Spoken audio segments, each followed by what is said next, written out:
بالعلم القرآن بالعلم يزيد الإيمان. نصلي على رسول الكريم. اما بعد.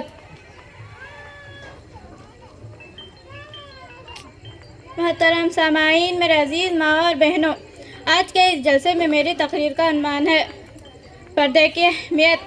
معزز سامعین کرم، اللہ تعالیٰ فرماتا ہے، اے نبی، اپنے بیویوں اور اپنے صاحبزادیوں اور مسلمانوں کی عورتوں سے فرما دو کہ اپنے چادروں کا ایک حصہ اپنے اوپر ڈالے رکھے، اس سے زیادہ نزدیک ہے کہ وہ پہچانی جائے تو انہیں ستایا نہ جائے، اور اللہ بخشنے والا مہربان ہے۔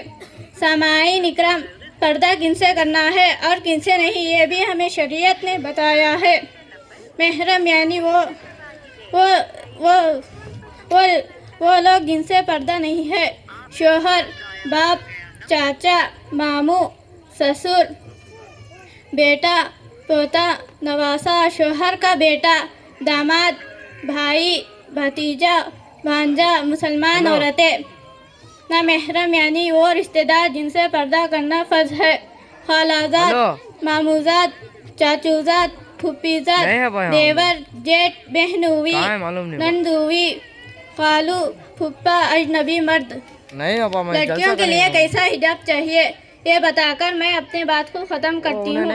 حجاب مکمل ہو، زینت والا نہ ہو، بالکل سادہ ہو، پتلا نہ ہو یعنی باریک نہ ہو، ٹائٹ نہ ہو، خوشبو والا نہ ہو۔ جو لڑکیاں دیکھنے کے لیے لباس پہنتی ہیں، اللہ تعالیٰ اس کو قیامت کے دن ذلت والا لباس پہنائے گا۔ آخر میں ایک شعر کہہ کر میں اپنی بات کو ختم کرتی ہوں۔ کٹا سکتے ہیں سر اپنا مگر سجدہ نہ چھوڑیں گی، کٹا سکتی ہیں سر اپنا مگر سجدہ نہ چھوڑیں گی، بیٹے امت مسلمہ کی کبھی پردہ نہ چھوڑیں گی۔